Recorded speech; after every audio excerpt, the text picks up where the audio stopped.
Next Pats podcast is presented by FanDuel Sportsbook. Make every moment more.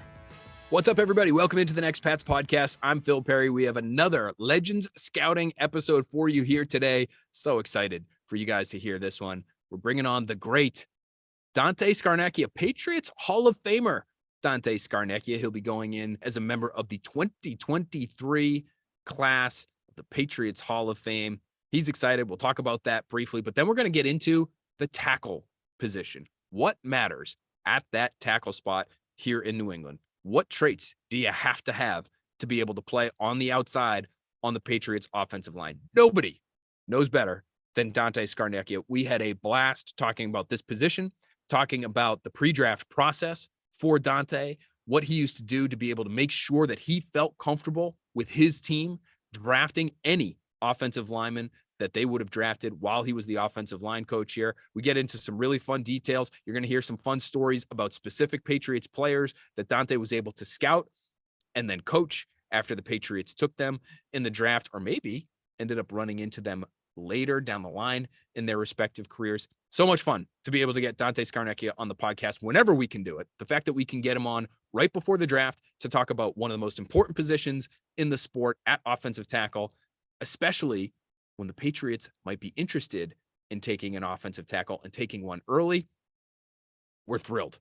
And Dante Scarnecchia, by the way, has been doing his homework. You think this guy loves ball? He's following along. He's like you. He's like me. He's reading about all of these guys. He understands their backgrounds. Is he scouting them? Is he watching them the way he would have when he was working for the Patriots? No. And you'll hear him say that. I haven't watched any of these guys. But he is paying attention. And so he has some interesting opinions on some of the big names that we've been talking about throughout the pre-draft process. All right, enough from me. You want to hear from Dante, so here he is. All right, there he is, Dante Scarnecchia. Dante, thanks so much for being with us here on Next Pats, my friend. Thank you for having me, Phil. It's good to be here. Dante, first thing I wanted to talk to you about is you were recently informed by Robert Kraft that you'd be going into this year's Patriots Hall of Fame class this summer. We're still waiting to figure out who will be joining you as part of the 2023 Patriots Hall of Fame class. But what's your reaction? How does it feel now? You know, I think we're over a week now since you found out, but what does it mean to you to be going in this summer? Well, I mean, it's very, very unexpected. I'm truly honored by it. I don't know how deserving I am of it, to be honest with you. And yeah, I think it's our family's very excited, and I'm excited. You know, we'll just all share in this and enjoy it. Very deserving. I feel comfortable saying that on behalf of not only myself, but our listeners too, that loved hearing from you and loved watching you and watching your offensive lines go to work. And your reputation is what it is. It is pristine. And so no more deserving candidate to be going in as a contributor. I think part of the reason why it makes sense to a lot of us that you'd be going in, and this is the first thing I wanted to ask you about as we get into our conversation about tackles and what matters at that position. It's been really interesting to watch this team over the years, the New England Patriots, take guys, yes, in the first round, like Isaiah Wynn or Nate Solder, but also take guys that were day 3 picks, like, you know, Cam Fleming, who played really important snaps and helped you guys win a lot of games, or Ladrian Waddle. You know, those are 2 names off the top of my head that I can think of at that tackle position that weren't considered starting caliber guys, quote unquote, but played a lot of football as starters for the Patriots when they had to. And the team won a lot of games. You know, Matt Light, obviously, Sebastian Vollmer, those weren't first round guys that ended up having great careers with the Patriots. So I put it to you, Dante, do you have to get a starting tackle in the first round? Because I think that's sort of the general consensus is these guys are so rare. They're so hard to find that if you want one, you really have to go and get one early. But do you feel the same way? No, I don't feel that way. I think that if a player is available, and to your point, in the first round, and you feel that that player's value is such that that is relative to taking that player. If you want that player, you need to take him there. and he fulfills a need, that's like the bonus for everything. He's a need player. He's really good for that spot and all the rest of it. But that's so rare, man. It doesn't happen that much.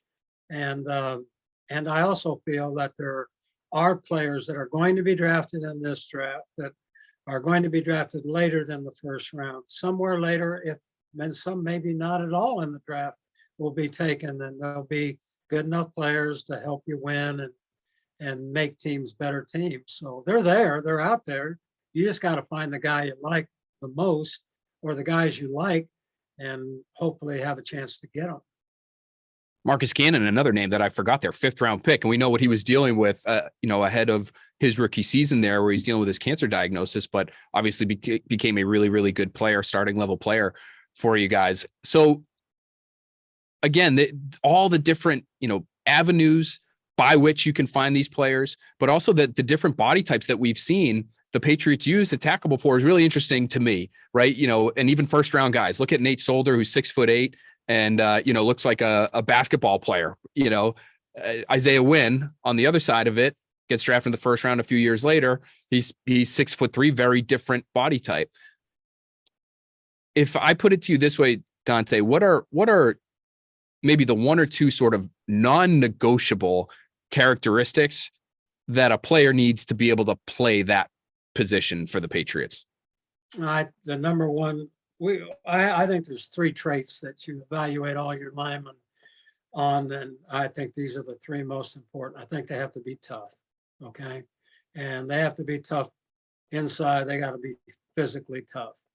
And that's the number one thing. And then they have to be smart enough and athletic enough to play the position. So, those are, to me, the 3 things I value the most. So if you're saying a guy is athletic enough to play left tackle, then that's where you can play him. But if he's not, then you can't play him there. So that's where the 3 evaluators that I always went by, and I would go by today if I were still coaching: smart, tough, and athletic enough. The athletic piece of it, Dante, was there a marker that you looked at, whether it's, some of the athletic testing stuff that happens? We used to see you occasionally on the, the pro day circuit. You were working players out. I remember Sebastian Vollmer telling me about, you going to work him out. And so you get a chance to see these guys up close. Is there a test that you give them to be able to gauge that athleticism, or is it something that you can just see on tape and know, okay, he's, to your words, athletic enough to be able to do this job that we'd be asking him to do at tackle? I think there's 2 things that you just talked about. Number one is you evaluate the player on tape. You see what the player is. You see if he is athletic enough to play the position, what his toughness looks like, and you look at it, and if there's plenty there to like, then you go talk to the player and you visit with the player and you see what his mental flexibility is and how smart he is and how well he can, take conceptions, as far as, this is how we're going to play. This is how we play. These are the dynamics that it takes to play different positions in the league, and how mentally flexible they are. And I always did it I would teach them our most difficult pass protection system, which is empty, because empty is everything. You got to slide that way, you got to slide that way, you got to duel both ways. You got to do everything in empty.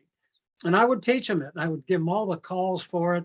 And I did it with Sebastian, did it with all of them. And I draw it all up on the board and go through all of it. It'd take about a half hour. And then I'd erase the whole board.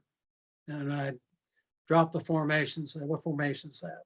Well, that's gun empty right, coach. And what protection are we supposed to use in gun empty right? Well, 74 protection. And so I would just make them spit it all back out to me. And there were guys that could do it really, really good, like Logan Mankins. Whatever you said to him, he was processing it, he was taking it in, he was giving it right back to you. And Sebastian was another one. The big question about Sebastian was he played club football in Germany. Some coach from Houston saw him and offered him a scholarship. Went over to Houston. Sebastian, how'd you learn English? He said, well, I watch TV, coach. That's where I learned my English. And Okay, here we go. So then now you're going to know, is language going to be a barrier here, or can we get through this? And after being in meeting with that guy for 20 minutes, you'd say, well, this guy's smart, man. He knows he knows what I'm talking about. And so I think he can learn our system. And we did it with all of them. We've done it with all those guys. So I think that's, those are the way I approach it. That's what we did with Sebastian. And I did it with all those guys because I wanted to have a consistent way of doing it. So that helps me the most. That's really interesting to me. And the question that pops into my head, Dante, is maybe it's a stupid one, but I'll ask it anyway. Did you meet with every lineman that you guys would have drafted? I mean, did it take that meeting and, you being able to teach them some of those concepts and feel comfortable with how they spit those things back to you? If you didn't have that meeting, I guess I should ask, would you feel comfortable enough drafting a guy, bringing him into your program? I would not. And so most of the guys that they sent me out, and I would go out and work out anywhere between 12 and 18 guys in a year. And and they would send me the guys that they would say, we think this guy fits our profiles. Now, they would send me out there to validate that or not. And I always appreciated that. Because I wanted to be able to, they wanted me to be able to come back and they say, what do you think? And I'd say, this guy, I don't know if he can get it. This guy's going to be one of those guys that's going to have it today, but in 3 days, he's not going to have it, Whereas, there'd be guys where you say, Coach, there's no doubt in my mind that this guy will learn our system and be very good. And he will never let us down over mentally not knowing things. And I think that's why you go work them out. And the other advantage, Phil, for us was that I worked Sebastian, I worked Ted Karras, I worked Shaq Mason, all during the owners' meetings in the spring, when every staff but the New England Patriots were on vacation. So they all had pro days those weeks. So when I went to those 3 guys' workouts, there was not another pro coach there. And I had them all to myself. And Nate Solder too. I did the same. I worked Nate Solder out like 3 days before the draft. So, it was just, because the big thing with Nate is he's too tall and, and all the rest of it. And I just, they would send me, and when you could come back and you say, to me, the scout, if a scout can come back and say, this guy fits all the traits we covet. This guy is smart. He's got plenty of toughness. And then the bottom line is, I really would like to see this guy on our team. And if they say, well, where would you draft him? So that's not my problem, it's yours, but this is a guy you want on the team. And so when those guys would come along, Joe Tooney, name them all. They, we would get those guys. And what helped us also, like you were talking about guys that, they weren't high draft choices or whatever. But if you talk about Brandon Boren, you talk about Tom Ashworth, you talk about Russ Hochstein, all 3 of those guys were cut by other teams, but they were also 3 guys that we liked when they were coming out. Now they may have been drafted or signed as wherever it was, but when they were cut, we wanted them on our team, and all 3 of them went on practice squad, and ultimately all 3 of them started in Super Bowls. So, you see a guy, you like a guy, you really think, man, this is a guy I'd like to have around here. And when you get a chance, then you take him. Intelligence. It's such a consistent theme, Dante, to the conversations that I've been having with, whether it's Devin McCourty talking about safeties or, Rob Ninkovich, even edge defender. That's not something, honestly, that I would have listed as a top priority. But the first thing he said when I asked him, what do you think you need to play on the edge? He said, well, there's a lot of different body types that could get it done, but you better be smart. And James White talking about, sub backs and protecting and being able to pick up blitzers. You got to be smart. So that to me is a really consistent piece to everything that has been going on in Foxborough for a long, long time here. And it's really interesting to hear how you go about trying to discern whether the guy's smart enough, because I'm sure there've been players too, where, maybe they've got a 3.8 GPA wherever they are, but maybe, for whatever reason, however they learn, maybe they just have a hard time with some of the stuff you're throwing their way. And maybe that means they're not a great fit necessarily. Yeah, there's no doubt about it.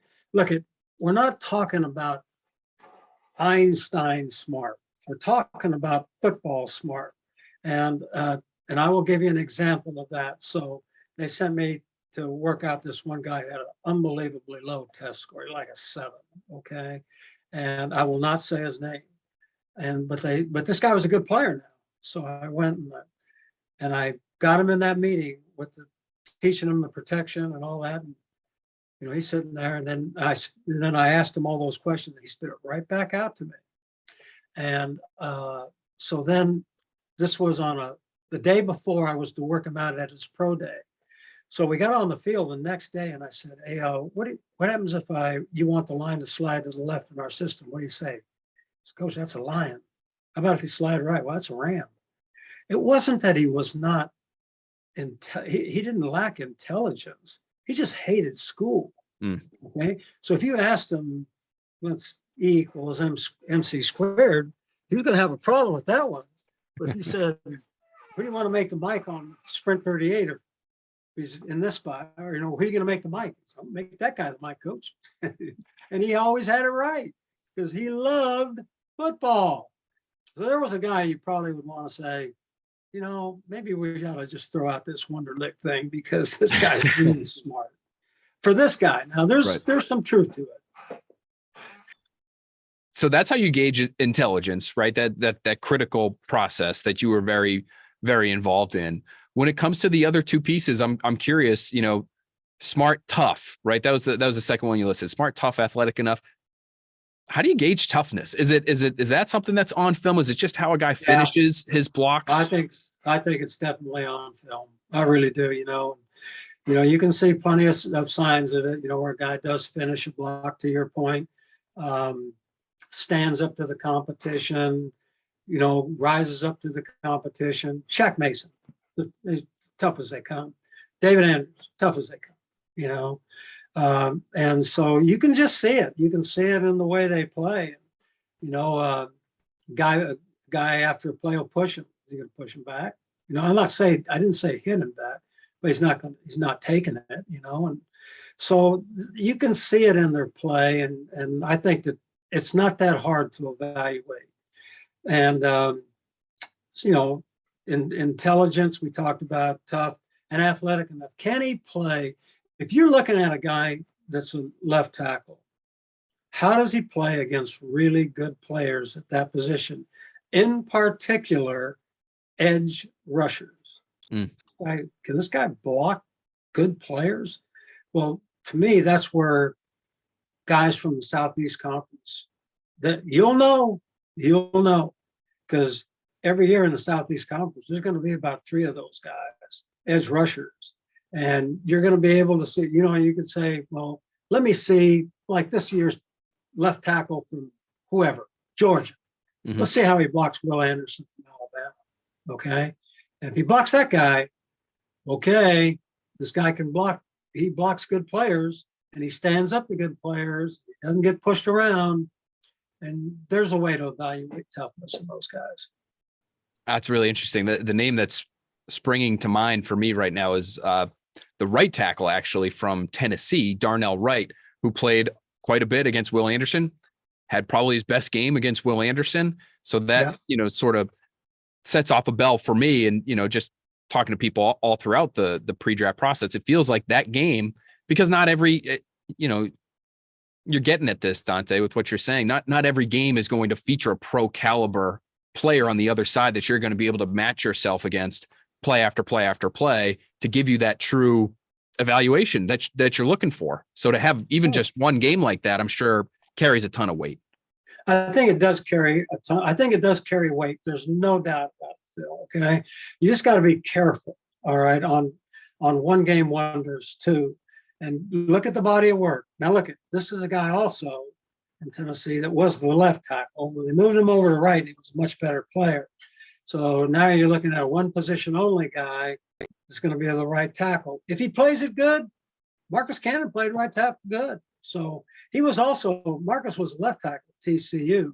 So, you weigh and measure all those things and you come out with a way of doing things. Many people thought Trent Brown could never play left tackle, but he could. So go ahead. No, that's really interesting to hear you talk about this. I'm curious in terms of games played. Does experience in that way matter? And maybe that helps you avoid the one game wonder problem. But I look at somebody like the left tackle from Georgia, Broderick Jones, this year, who I think had a full season, and a little bit more of starting experience. It wasn't like he's a 4-year starter. Would that matter to you, or would you feel okay with if you saw a full year of a guy in the SEC that was enough in terms of body of work for you to be able to get a good gauge on who a player is? I think it would be a very good barometer for deciding on that player. But he also has to check all the boxes relative to the things you think are important. So yeah, he plays pretty good. Is this a guy that is the left guard looking over before every snap and doing that to him, and you say, you got that guy out there. You better understand those things, okay? And so it's not just that, it's the whole body of work and all those other areas that become important. You can't, like, I will tell you this. When I came out of retirement, came back here, and Cam Fleming was here, everyone, he's too stiff, he's this, he's too stiff, he can't. But he could play because he was really smart. He was really smart, and he was physical, and he was long. He was not a great athlete, but he could play, and he could play left, and he could play right. And you can't just bury the guy, and he was plenty tough. And Adrian, Waddle, I mean, it's everybody. You just look at him and you get to know the guy, and you just see his assets and his liabilities, and you get him to play to his assets and minimize the liabilities as much as you can. Cam Fleming's a guy who was book smart and football smart. Clearly, Stanford guy. I think he was aeronautics and astronautics major at Stanford. So that's a special brain we're talking about there. When it comes to the athletic portion of it, Dante, this is one thing I wanted to run by you, because for us, right, in the media, we're not scouts. I very readily admit that, not coaches. But one thing this time of year that we can do, and it's surface level, but we can see a short shuttle time, right? Or we can see a 3-cone time and say, all right, no pads on. Maybe it looks a little bit different on a football field, but this time would indicate that this guy is a pretty good change of direction athlete, or he's got a pretty good vertical for somebody who's 315 pounds. He's got some lower body explosiveness. Those are two tests, the two that I just mentioned, the short shuttle and the vertical specifically, where, if you were to pool all the data from like the last decade, the short shuttle in particular, the Patriots, in terms of tackles that they've taken in the top 3 rounds, the Patriots, I think, have the second fastest average short shuttle time, which I found kind of interesting. Would that matter to you, looking at somebody's shuttle and saying, okay, this is sort of the cutoff point here? Or is that just, hey, we like guys that are pretty light on their feet, that are pretty quick, they just so happen to have good short shuttle times? Then, that's great. Yeah, I kind of look at it this way. I watch the tapes of the way a guy plays, and, I really look to see how explosive a guy is, how fast he gets off the ball, how much punch does he generate from his stance, and when he gets into the guy he's blocking. And that's explosion, all right? And if you look at a guy's short, or look at his jumps, vertical and standing broad, those are a way of validating how much explosion he can generate from his lower body, okay? Because that's really what you're looking at. And if a guy happens to have decent jumps, good jumps, within really acceptable parameters, then you validate, you say, well, yeah, he is explosive. But you can't look at that and say, this is the most explosive guy I've ever seen. His jumps are, but this guy doesn't come off the ball because he ain't really tough, and he's not very powerful. And he's going to look like the guy in the Western movie who goes in the bar and gets thrown out the swinging doors. Okay. He comes out as fast as he goes in. So You just got to be real careful with those things. Like Nate Solder had an unbelievable short shuttle time. I mean, it was like off the charts. But he was gifted athletically. I mean, this guy could run and bend and do all those things. And he could generate a lot of punch in the run game, explosion-wise. He was a pretty dynamic blocker in a lot of respects. How do you feel about length, Dante? I remember talking to you about this soon after Isaiah was drafted, but I'm curious to get your take now, especially at that tackle spot. Where do you stand on arm length and its importance? I think it's something that has to be taken into consideration. There's no doubt about it. But I also believe this is if a guy has 36-inch arms like Trent Brown does, and that same guy blocks everybody with his arms outside the framework of the pass rusher, his arms aren't 36 inches. Or what are they? I don't know. You never use it. Now, when Trent would hit you with both his hands and punch you, that was really amazing to watch because he could generate a lot of force, as well as his body size. His girth was so big and his arms were so, he's just a big guy to get around. Matt Light had 33-inch arms. They're no longer than that now, okay? And the same as Isaiah's, and both guys were able to function as left tackles in the league. Isaiah's failures here were due mostly to lacking of being able to stay healthy. Honestly, that's my opinion, but whatever that counts for. And Matt Light was able to stay healthy, and he knew his limitations, and he was able to play. So I don't think it's. Would you like to have longer than 33? Yeah, but only if they use it, and you got to teach them to use it, because a lot of guys still don't. You clearly are up on the guys that are in this year's draft class. Understanding Darnell Wright's history, left tackle and right tackle. Is there a player, Dante, in this draft that you really like, or do you have a couple favorites at that tackle spot? I've never seen any of them play. Well, I've seen watching some of the games and stuff, but when you read the stuff that's being written about these guys, like this guy from Northwestern. Everybody's, he says, well, he's the best tackle in the draft, but maybe he's got to play guard. What does that mean? And I also think this, sometimes those tackles guys that have been outside and on the edge, when they get inside, it's different in there. I mean, it's a different world. And you got to be really careful that saying, well, he can play guard. And it's like saying, well, a guard can play tackle. That's not always true also. It's true for Logan Mankins.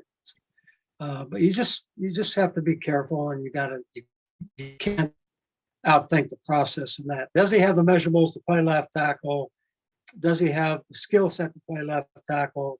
Is he smart, tough, and athletic enough? Then you make your decision going that way. With Scarnecchia, if that's the assessment, right? He's the best tackle in the draft, which a lot of people have said, but he also might be a guard. Does that just mean it's not a very good tackle class? I mean, is that what you would take away from that? If the guy who might be the best one isn't going to end up playing the position? I don't know that. Okay. I would interpret that to mean this guy's has been a good player for 3 years. He's been a left tackle for whatever the reasons. Maybe he's the best player they got in their line. And that's where you want, either there or center, and try to patch it around. And that's not a knock. That I'm not knocking the guy. Okay. I'm just saying people look at him and say, well, maybe they said the same thing about Isaiah. He's going to have to play inside. And, but he played left tackle in the Southeastern Conference, and he played it really good. I'm talking about Isaiah. So we took Isaiah because we had a huge need that year. Trent had gone. We had to, Trent, he had to come in there, but we needed a left tackle because we didn't have one. That's when Nate left. And there wasn't a good tackle draft. So we took him, and I never regretted it because I really liked the kid, but is what it is. I have one more question about this year's class, because there is a player who has the 36-inch arms. He seems to have, all the physical traits in terms of the athleticism. One of the knocks on Darnell Wright is, and maybe this is because left tackle didn't go that great for him, but athletically, is he going to be able to kind of mirror some of the pass rushers that he's going to see at the next level? Paris Johnson from Ohio State seems to have almost everything. The only criticism that I've heard sort of consistently mentioned with him, and again, not a scout, so I'm just kind of going off of what I hear, but is the ability to anchor in pass protection and hold up against a bull rush. Is that in any way a red flag for a prospect, or is that something where you say, well, this guy's got the frame to get stronger. He has these athletic traits that you really can't teach. He's got this length that is tremendous. How would you feel about that if a player was a little bit, I don't know if light is the right word, but sort of light against a power rusher like that at the college level? Would that be a tough thing to try to project against pro players? I think that, to a degree, it is a red flag. The ability to sink an anchor and defend against power rushers. This guy's Bubba Paris is supposed to have great size, right? Right. Not.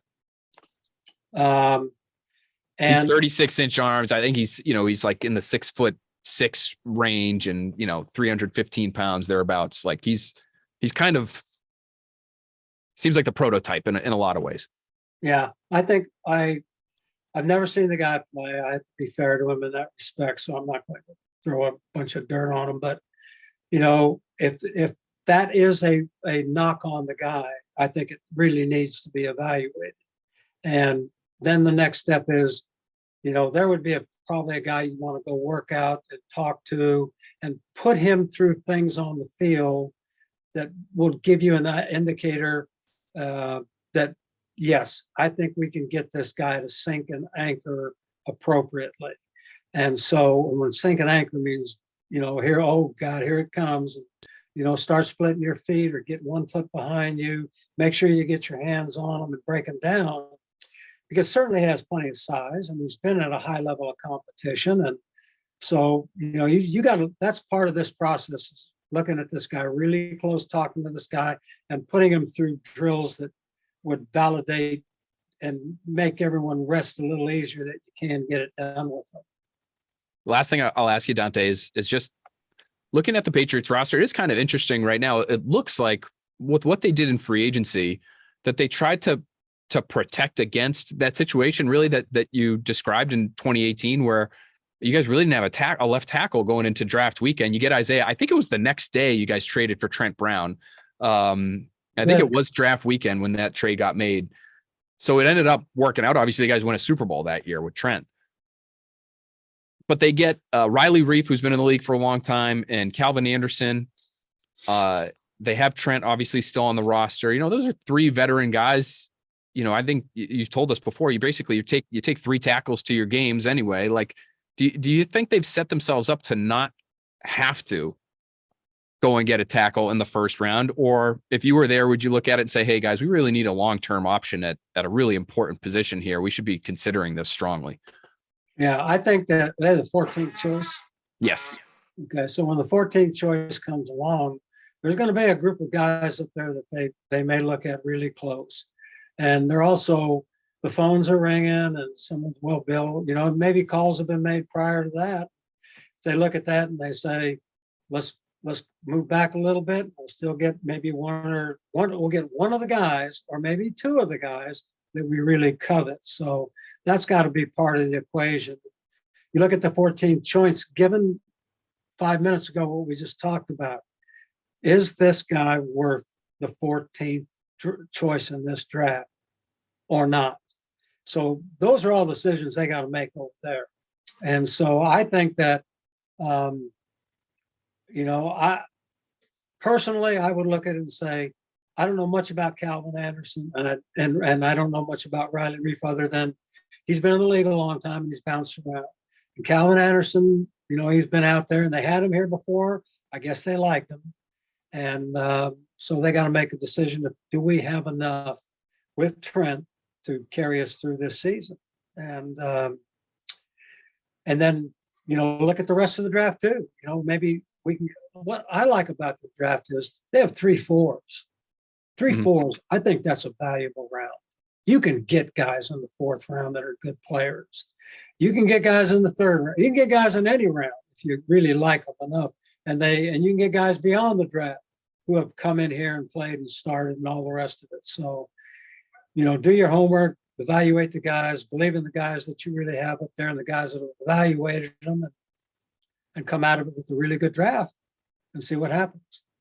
It'll be a lot of fun to see how it shakes out. If they end up taking a tackle in the first round, Dante, we're going to have to come back to you and I won't get your know anything assessment. about them, I'm sure, unless I'm able to watch some tape on them. So We'll dig what something am I up. going to say? God, the guy sucks.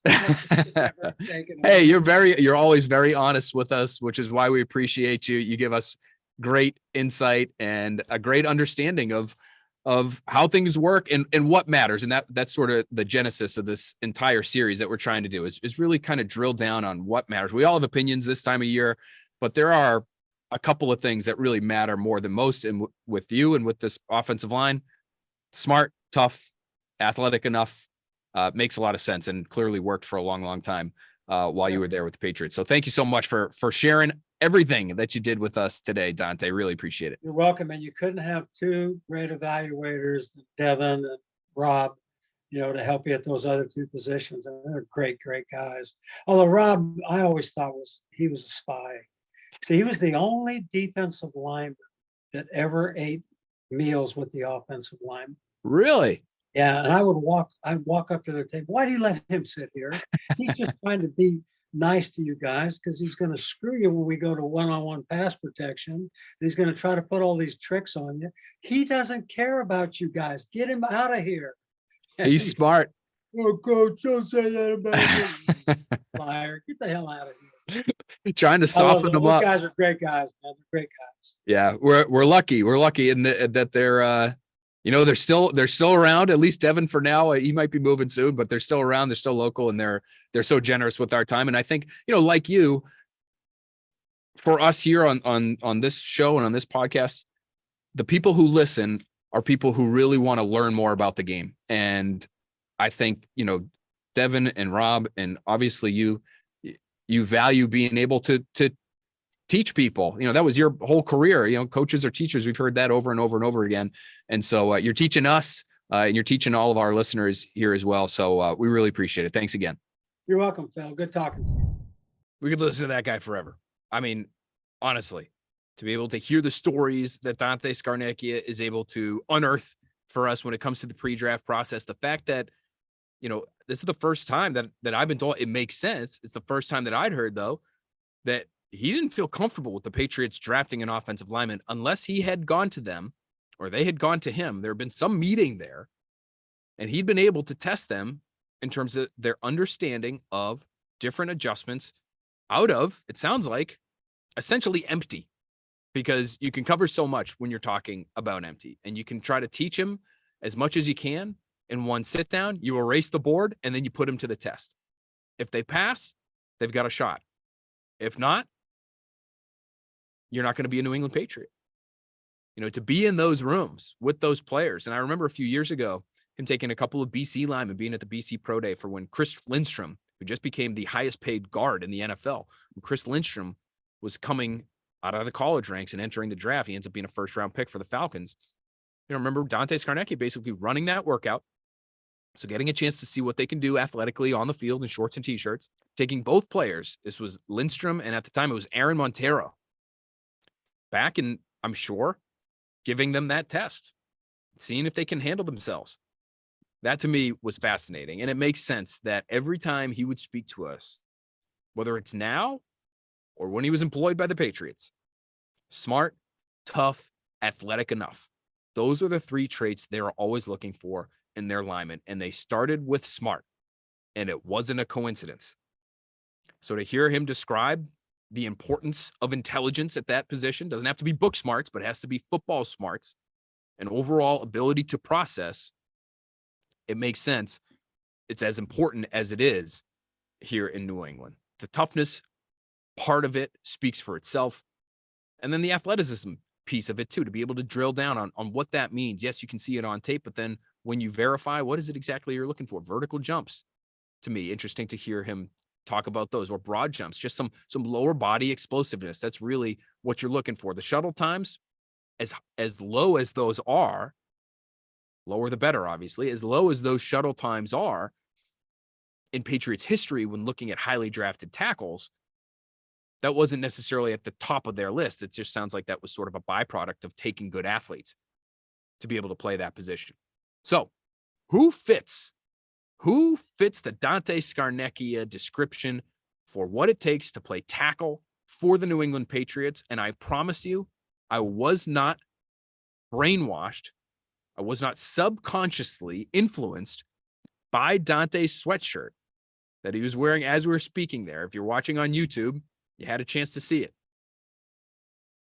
Orange and blue, Syracuse across the chest.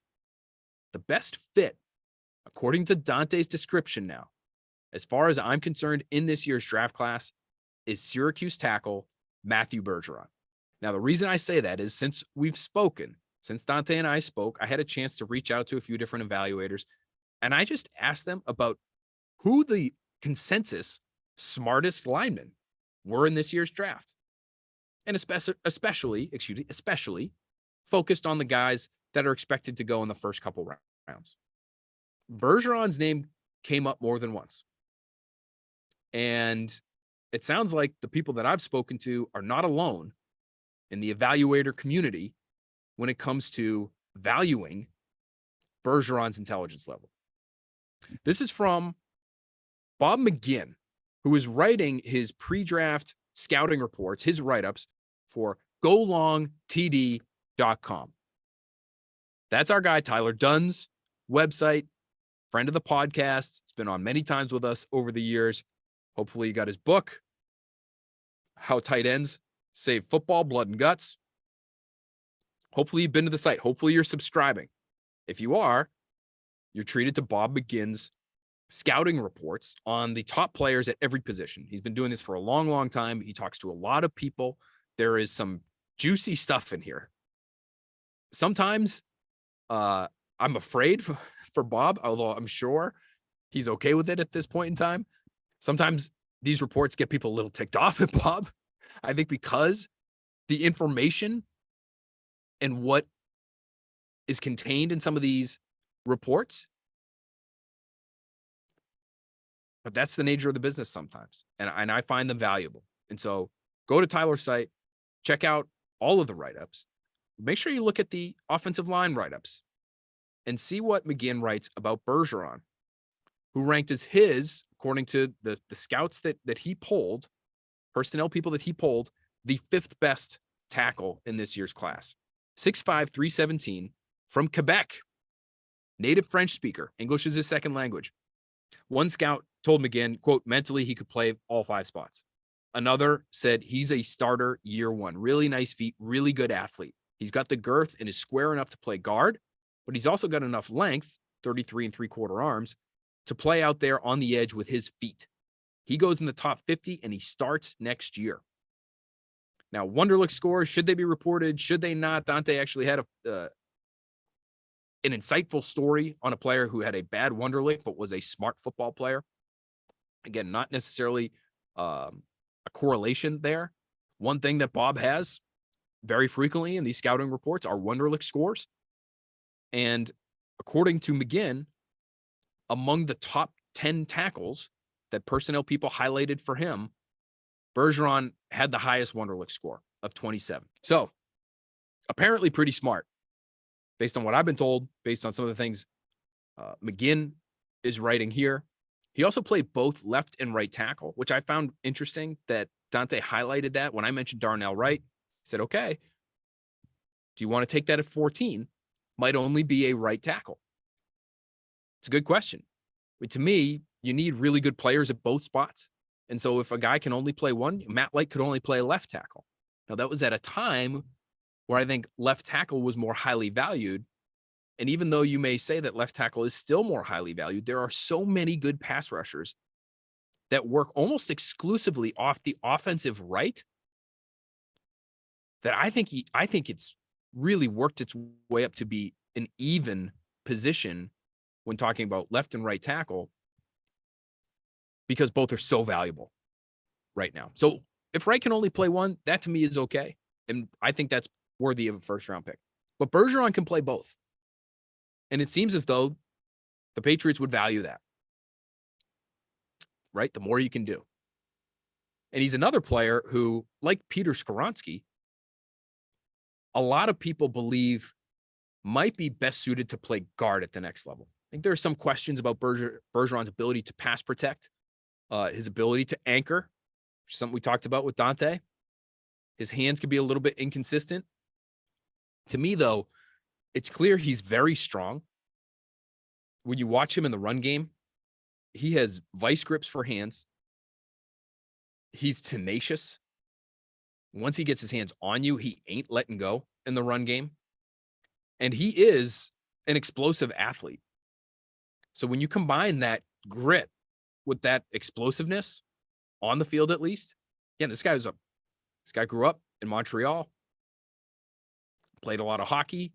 You know, it wouldn't surprise you that he would have that sort of innate toughness that a hockey player would. You know, you could see him surviving in that sport. Makes him a good fit as an offensive lineman, in my opinion. When you combine those things together, along with the intelligence, that to me feels like a Patriots pick at tackle. Okay, so he's smart. He's tough. You see him finishing people on tape all the time. He's going to be able to truly succeed in a pro-style run game. I think he could succeed in either zone-based or gap-based running offenses because he is a good athlete, but because he also has that want to drive you into the ground. Is he athletic enough? Smart, tough, athletic enough. Again, 6'5", 318 at the combine, almost 34-inch arms. So he's got enough length. He's not insanely long. He doesn't have the 36-inch arms of a Paris Johnson. 30.5-inch vertical. That to me is athletic enough. And that was the explosiveness indicator that Dante highlighted for us, saying that, you know, that's how you confirm whether or not a guy is as explosive as you think he is. 30.5 inches in the vertical is 78th percentile among all offensive tackles in the 20-year history of the NFL Combine. Broad jump of 103 inches, that's 52nd percentile according to mockdraftable.com. So not outstanding, but good enough, athletic enough. And if he's as smart as people believe he is, you combine that with what was an incredible run of play. He's got over 2,000 snaps under his belt at Syracuse against some pretty good edge rushers now in the ACC. It's not the SEC, but, you know, Georgia Tech, Louisville, you know, these places are going to have, BC has had them in the past. Georgia Tech, Louisville, Clemson, you know, these teams that Bergeron would have seen in the ACC, they've got some talent on the edge now. You know, you're going to see edge rushers drafted from all three of those teams and more, obviously, from that conference in this year's draft class. So performs well at Syracuse, then goes to the Senior Bowl and has a really good week against the best of the best. And for guys that aren't in the SEC, that don't have that weekly chance to be able to perform against top flight talent on the edge, to have the week that he did at tackle in Mobile, Alabama, should go a long way for the Patriots. Smart, tough, athletic enough, performed well against good competition. I don't know, guys. Maybe it was that sweatshirt. Might have been that sweatshirt from Dante. But based on his description, it really feels like Bergeron could be their player within the first couple days of the draft. Now, the reason I say within the first couple days is because I think he's been highly thought of, though almost universally thought of, as a second-round pick. You don't see him in the first round all that often. You know, he's not like Paris Johnson or Broderick Jones or Darnell Wright or Peter Scarnecchia or even DeJuan Jones from Ohio State, who's oftentimes in the back end of the first round in mock drafts. But to that end, you know, Mel Kiper had the Patriots in his 2-round mock draft a week or two ago, had Matthew Bergeron as the Patriots' second-round pick at number 46 overall. And that could very well be the spot for him. But what if they miss him because they've waited too long by waiting for 46 to come up on the board to take Matthew Bergeron? What if they want a corner in the first round because you want that blue chip talent or something close to it at a premier position, at a position of need, guy who's going to make an immediate impact? So what if you go for that corner in the first round, thereby passing on, if they're available to you, guys like Johnson and Broderick Jones and maybe even Darnell Wright? Would they wait too long? Would they miss their chance if they wait to 46?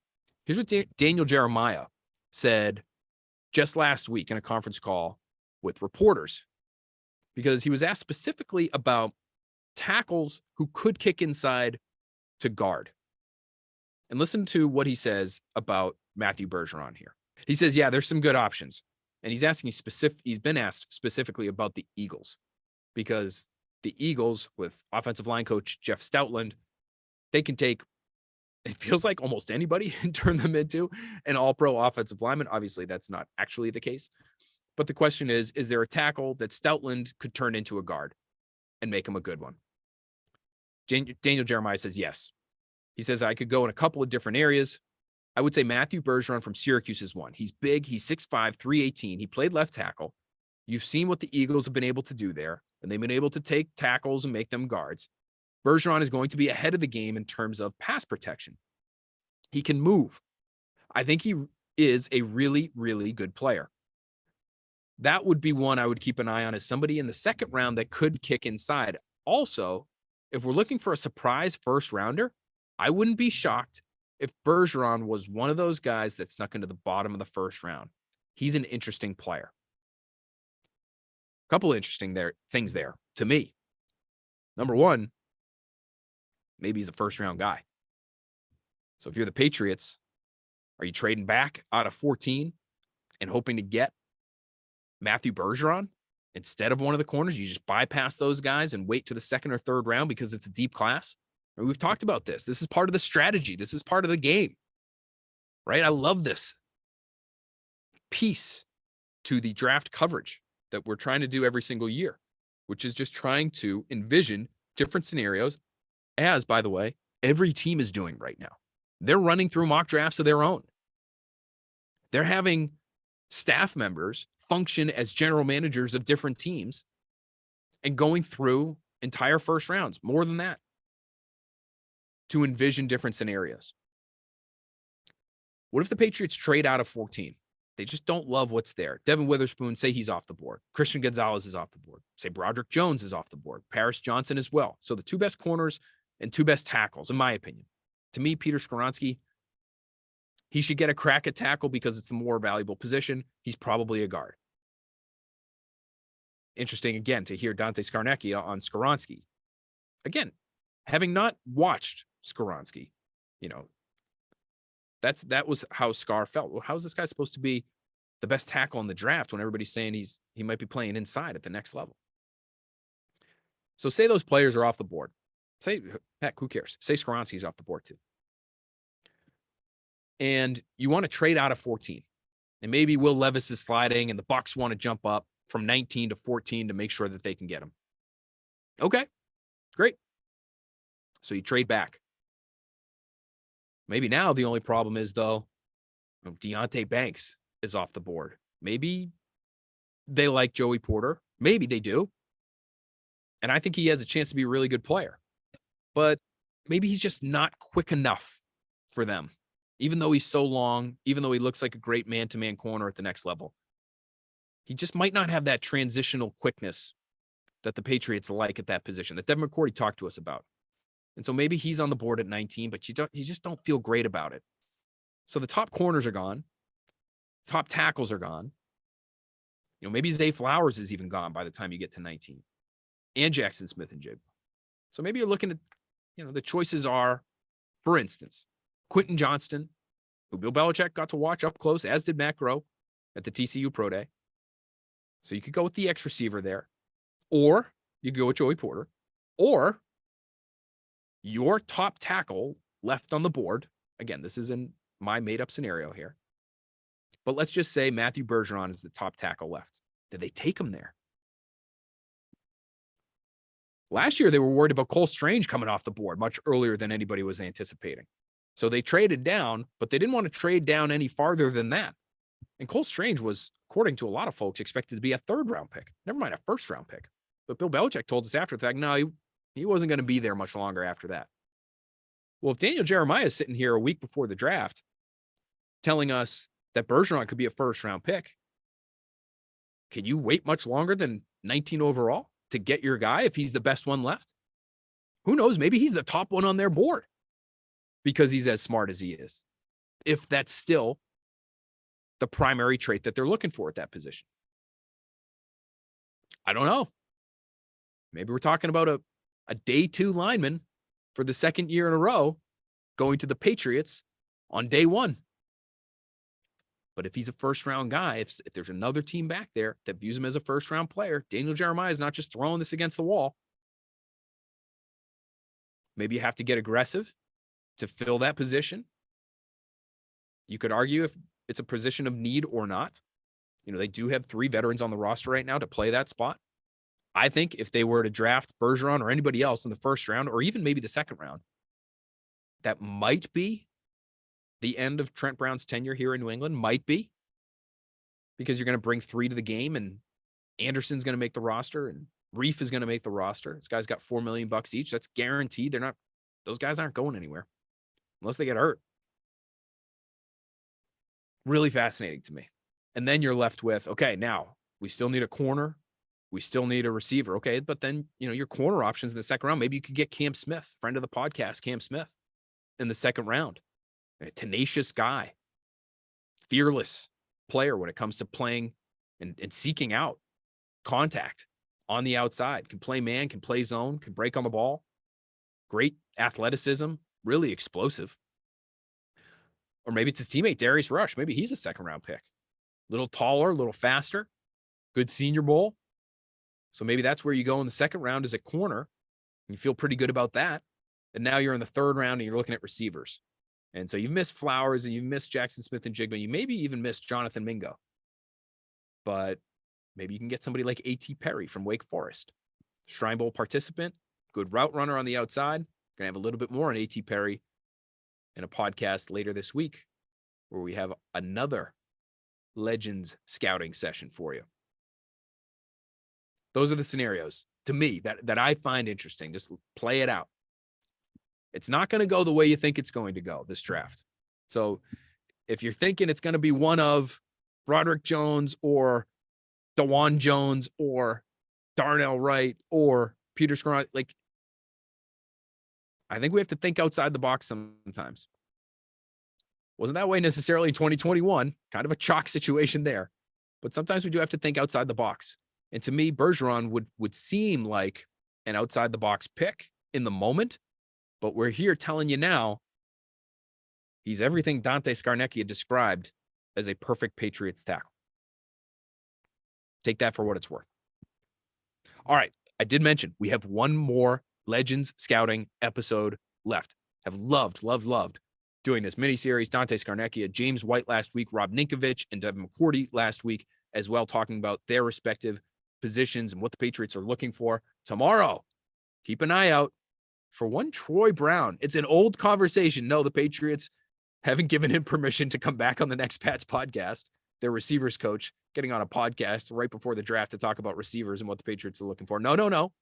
But we still do have in the archives what I consider a valuable conversation with a guy who now holds a valuable place on the Patriots coaching staff. We're going to be breaking down every receiver role in the Patriots offense, X, Z, and slot, and talking about what the Patriots need at those spots. And then I'm going to be filling in and giving you some names from this year's draft class. It's a 4-year-old conversation that I had with Troy, but I think it still applies.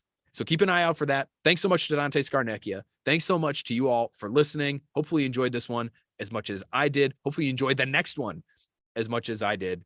Troy Brown talking receivers. And then we're going to have even one more Next Pats episode for you after that, before the draft, giving you sort of our final predictions, some reporting that we've been able to do over the course of the last couple weeks. Should be a blast. Hopefully we're going to have a big name guest for that final episode before the draft as well. We're almost there, guys. We are almost there. It's the best time of year getting ready for the NFL draft. In my opinion, let's call it the best time of the offseason. In-season stuff is still pretty fun, but it's the best time of the offseason, the most exciting time, in my opinion, when it comes to team building. We're almost there. We'll be taking you right up to the draft and then through the draft as well. Keep it here with us on Next Bats. We'll talk to you next time.